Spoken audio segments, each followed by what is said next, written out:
You're listening to Art of the Possible, your go-to podcast for all things pivotal and current in digital transformation, bridging the physical and digital with revolutionary solutions. In each episode, hosts Tony and Ken discuss how some of the world's biggest challenges are being solved through digitization, offering actionable insights to help you with your digital transformation journey. Let's dive into what's possible. Here's your host, Ken Sickles. Hello, and welcome to the Art of the Possible, a podcast sponsored by Digimark. I'll be your host today. My name is Ken Sickles. Today, we're going to be talking about something that's very near and dear to my heart and all over the news, solving the world's biggest content protection challenges, and how a multi-layered approach to content authenticity is the solution we all need and are looking for. I am super excited to be joined by Rusty Cumpston from DataTrails today. Rusty, welcome to the show. I know it's your first time. One thing for you to remember about the Art of the Possible, it is an absolutely lawless place. So nothing is off limits here, okay? But it would be great if you just give us a real quick introduction to yourself and DataTrails. Ken, thanks for inviting me to be on this podcast with you. I'm looking forward to this discussion and sharing a bit more about what DataTrails has been doing.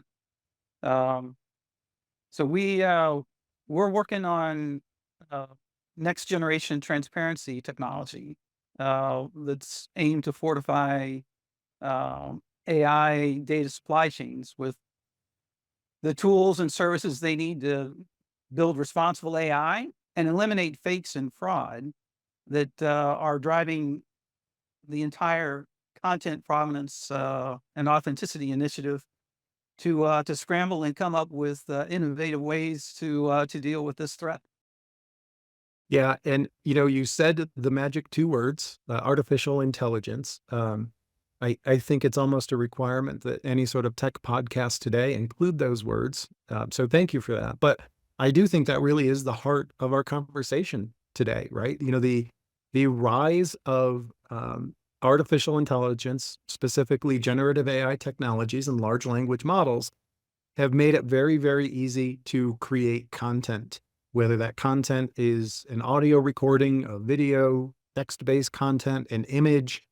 The ability to create content has been democratized, and no longer do you need special tools or knowledge of how to use those tools. But anyone who wants to create a picture of a monkey flying on an eagle over New York City is welcome to do that, and it would take about 30 seconds. And with great power like that comes great responsibility, because of course that content can be used to deceive people, to defraud people, to provide misinformation for whatever purpose it might be.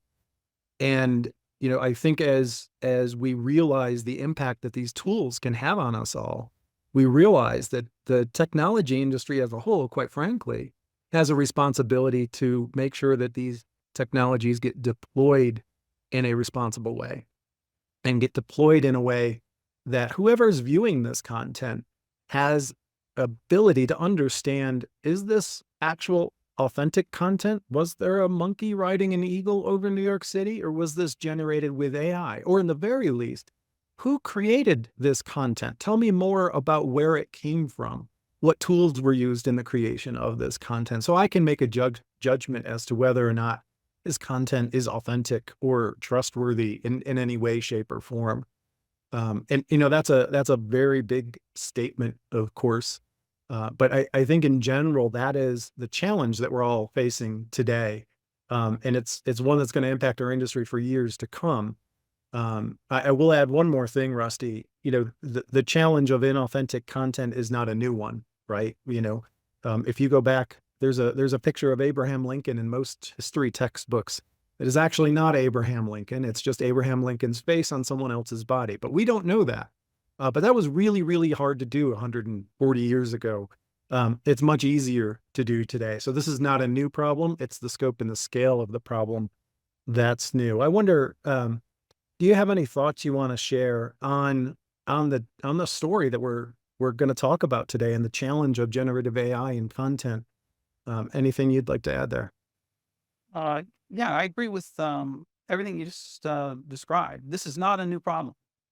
AI has made the problem worse and made it one that's more urgent to solve.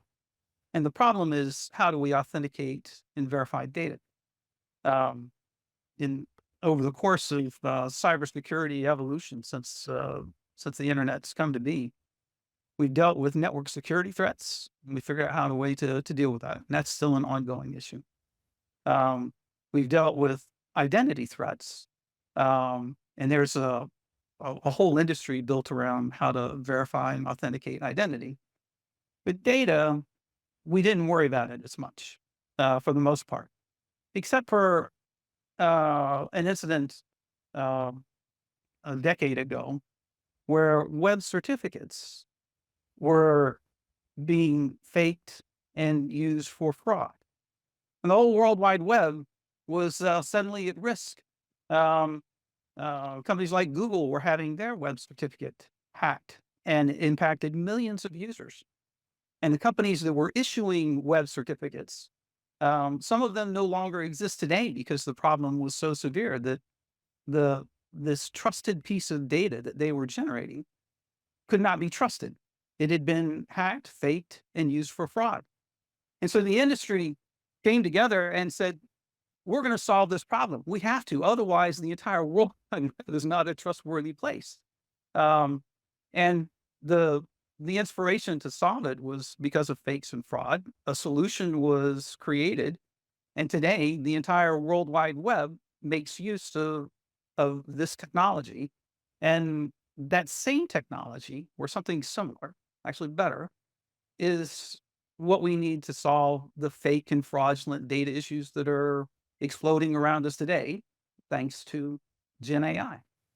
Yeah, that's a great point, Rusty. I think when you take a step back and you think about what happened when SSL was implemented on the World Wide Web broadly, it really did do a lot to secure the containers of content, if you will. So if a website is a container for my thoughts on a blog, right, or data or e-commerce information or whatever it might be, we wanted to make sure those places that you could access content were safe.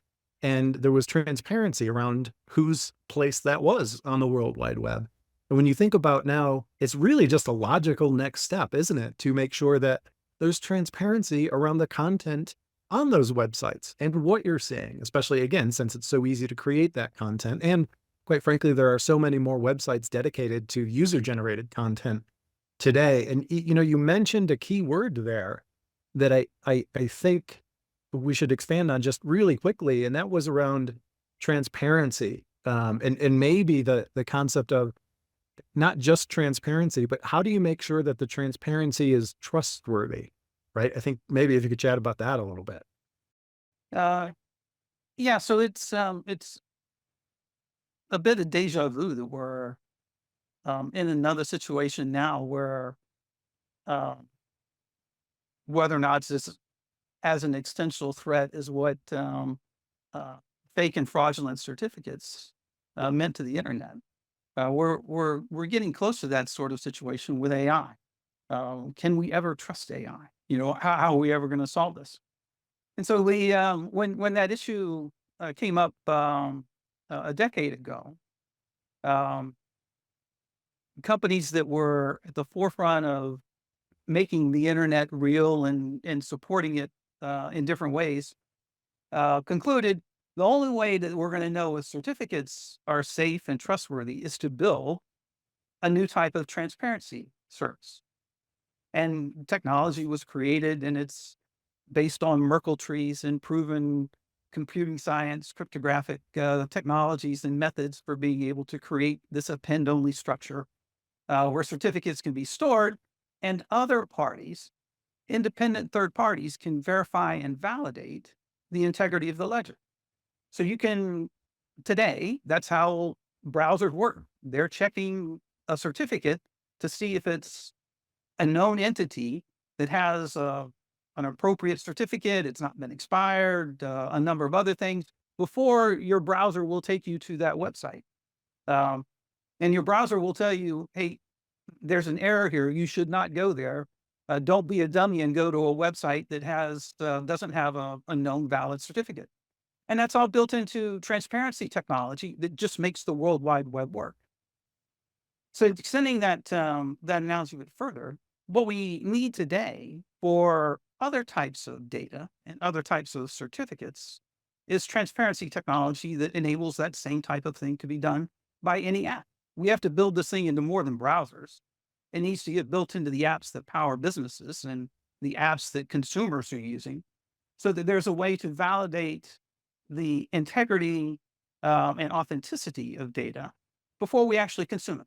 And we can do that. It requires better technology. It requires an evolution of computing principles. And that's the kind of thing that the DataTrails has been working on.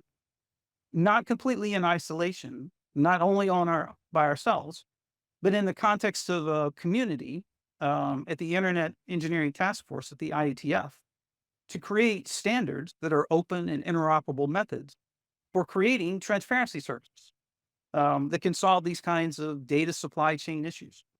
And that's available today. So you're telling me, and this is crazy, that we can take a very similar problem we've had in the past, using a very similar approach to the solution, using newer technology and maybe some slightly different standards to make sure that we all have the kind of transparency around videos, audio, images, things we read on the web. That's pretty crazy. I do want to talk a little bit more about some of the things that are happening, right? Because here at Digimarc, we're involved in a lot of things. There are standards bodies. There's legislation that is coming out. There's probably multiple standards bodies. There's new organizations coming out that are dedicated to helping make sure that AI is developed responsibly. Maybe, Rusty, do you want to chat just a little bit about some of the initiatives? You mentioned the IETF. Are there others that you would like to mention? And I've got a part two to the question as you do it, which is, are the standards alone enough? And are they moving quickly enough? Or is there something from that previous analogy you talked about where we could learn from and maybe start solving the problem sooner rather than later without waiting for those initiatives? Yeah, it's an interesting and complex topic. The market has responded in a way to this fake and fraudulent issue of AI in a global, very broad perspective, and communities have spun up years ago, anticipating this problem. The Content Authenticity Initiative community recognized this years ago and set about a path to define standards that could help address this issue of content authenticity. The Partnership for AI is pursuing a broad number of initiatives. We've got government regulations stacking on top of government regulations across the globe that are aiming to solve this problem. And then we got things like NIST and ISO, these standards bodies that the world relies on, who are now coming up with AI risk management frameworks and standards for safety and security and trustworthiness for AI. And so I think they're all aimed in the right direction, and they're all uniformly starting to say, we need transparency, we need explainability, we need these capabilities. And then underneath that, the tech world is trying to come together in different ways to address it. It's a very different problem than like World Wide Web certificate transparency. It was a global problem, but there were only a handful of people that needed to come together to solve that issue. This is a problem that's on a whole totally different scale. It's aiming for the same type of solutions, but I don't even know how many different standards bodies and communities are formed to address it. I just know it's a lot. While at the same time, AI is racing off And companies, it's a must-have technology. At least that's the way it feels today. And I think just about every company on the planet is starting to experiment with it in some form or another. Yeah, it's a really interesting point that the pace at which AI is moving, over the last 18 months or so, it really is kind of mind-blowing. As a technologist, the rapid pace of improvement of the core technology itself, as well as the tools and things that it can do for people. I can't think of another technology that moved quite as quickly. And, along the same times, I think it is hard for us as a society and as technologists to keep pace with that, right? The pace at which we develop laws and societal norms do not move at the pace that technology does, and certainly generative AI technology. But there is technology out there that we know will work. And maybe here, Rusty, if you could just talk a little bit more about how data trails can help, work alongside those standards as they get developed, of course. But maybe a good example, if you have one, of how data trails, along with the standards, and if watermarks happen to be part of your story, that wouldn't be so bad either. Yeah, Um, watermarks are a key part of it. Excellent. I had my fingers crossed. You couldn't see it. No, but I think it would just be great for people to understand the reality of solutions that are out there and available today, and how they might work, Rusty. Yeah, so um, in the context of fake and fraudulent uh, content, images, documents, videos, audio, the challenge that's presented is how to verify and authenticate. And so what's emerged from uh, communities like the Content Authenticity Initiative is essentially to create a certificate and attach it to the content in a success-based scenario that works. You can attach the certificate to the content. You can ship it to someplace else, and the certificate will still be attached to the content. In reality, though, that's not the way the world works. Um, the certificates are uh, lost almost immediately as soon as the content is changed or reformatted in some ways, or even if it's shared across using different uh, platforms. Um, that certificate, aka the also known as the metadata, is stripped.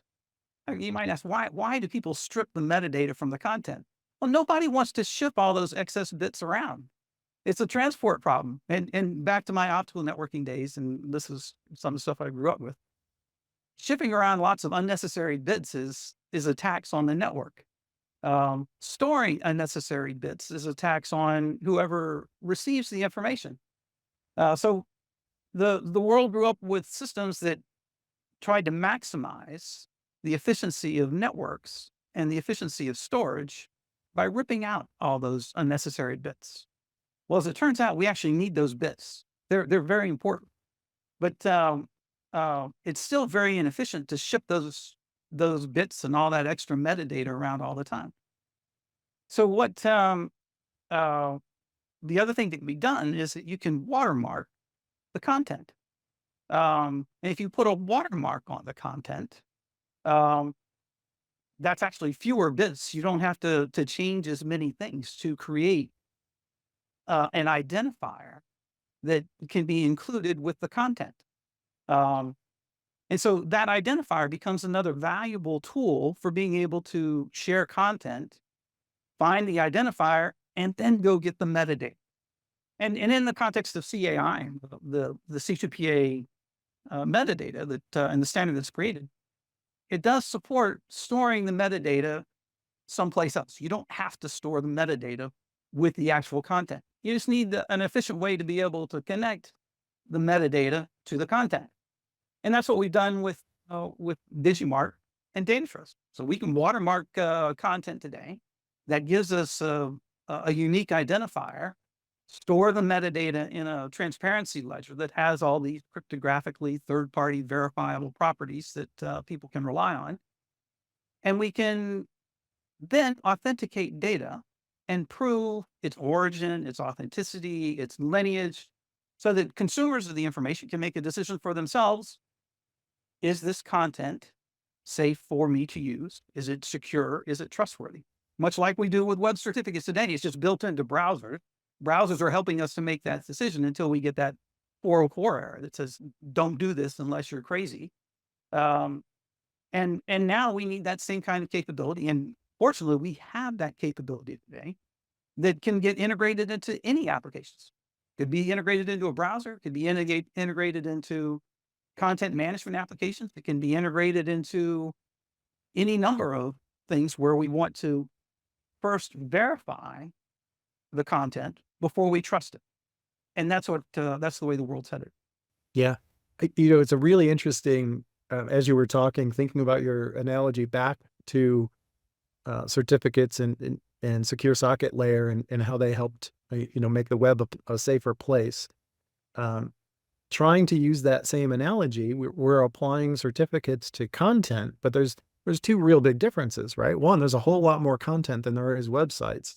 And number two, that content is portable, right? Websites, they kind of stay in one place, if you will. So obviously, while at the core, the solution may sound very similar, the technology needed to implement that is very different. And I think maybe now might be a good time. Actually, we have a little video that we're going to play. For those of you listening along on the podcast, you can check out the show notes if you want to actually see the video in real time, which I would suggest you do at some point. That will kind of walk us through the example of what you just gave about how we can protect a piece of content, in this case, an image, and connect that image back to that certificate and metadata once the two have been separated. Yep. There are a number of ways to reconnect it. Watermarks are an ideal solution to this problem. And the more durable and more flexible the watermark is, the better. We've talked about multi-layered technology to be able to solve this problem. Your point is absolutely right. The type of transparency services we're thinking about today and in need of for AI data and enormous larger numbers of images and videos than web certificates makes that problem very real. It is going to take a combination of methods and technologies to be able to fortify our systems with the transparency and trust elements that we need. Though there's also inevitably a behavior change that comes along with this. We can't continue down a path where we assume that data is trustworthy. And it's this verify then trust approach rather than the trust but verify, which has been the legacy of the internet, is at the heart of the behavior change that will have to occur if we're ever going to get to a state where we are more accepting of the great capabilities that AI can generate. Because for all the great capabilities it can generate, there's a ton of other really bad properties that can be generated, and this whole trust element is a key part of the solution. That's why I think, it's good to hear about all the standards initiatives that are out there and companies coming together, thinking about how to solve this problem. I do think, and this will be my soapbox moment for the podcast, I do think that these technology companies who have made a great deal of profit and revenue from this content have a responsibility to make sure that there is transparency around this content, and more importantly, to enable the behavior change, because I think that is probably the hardest problem we're going to have here, Rusty, right? When people get trained on how to do something over decades, it's hard to get them to change that behavior. The people who can help them change that behavior are the people who are serving that content to them. And it's certainly in the technological means for those companies to do that. It's just a matter of willingness and desire to make sure that all of these technologies and standards we're talking about are put in front of the user in a way that they become useful for the viewer of that content. So that will end my soapbox moment for the podcast. But I do think that's a very important responsibility of the entire industry. If we want to continue to benefit from AI and quite frankly, not see it legislated out of existence, I think the technology community is going to have to come together and help enable that behavior change. So I'll share some with you. I've made several trips to Washington D.C. and meeting with um, technology advisors, working with senators who are crafting AI legislation and policy, and have been showing them demos um, of how uh, Digimark watermarking technology and DataTrails transparency technology can be used to eliminate this fake and fraudulent digital content problem. And the reaction has been, wow, I can see a future where we're not uh, dealing with fakes and fraud in the way that we are today. Um, the other comment was, uh, we've been talking to executives from companies, from the big companies, um, and they've been telling us this problem cannot be solved. Um, that we can't do this today. It's too hard, or something to that effect. And and um, and the reality is that it can be solved. We just need to put the appropriate tech in place that supports verifying and validating content using the methods that and technologies that are available today, and applying a similar but evolvable and evolving practice for being able to verify and validate content of any type um, across any data supply chain. Yeah, I agree there. Willingness to solve the problem using technology is the biggest hurdle to overcome. Then it becomes, is the technology available or does it need to mature more? In this case, I think the answers to that is no. Um, so let's go ahead and wrap up. I think just to summarize really quickly, we are living in a world where generative AI technology has made it very easy to create content, and that content can be used for nefarious purposes. Um, we have solved a problem like this before when we started issuing secure socket layer certificates for websites. So the technology, the mindset, the process by which we need to solve this problem, that all exists. The industry is coming together as our legislators around the world trying to figure out how to solve this problem. But the reality is there are technology solutions in the marketplace today that can solve this problem, which kind of leads me to my last question for you, Rusty. For the listeners of our podcast here today, what would you tell them to do now if they want to start protecting their content and providing the transparency that those inside and outside their organization deserve? Well, first thing I suggest people that listen to this podcast and want to know more, reach out to you and me, um, and let's uh, take this a step further and show how it can be done. There's some great content that we put together with Digimark and DataTrails that describe things that we started even 6 months ago. Is showing the very first iterations of how watermarking and C2PA and transparency services can solve this issue of fake and fraudulent content. There's uh, getting involved in the communities that are working on this is another great way to move forward.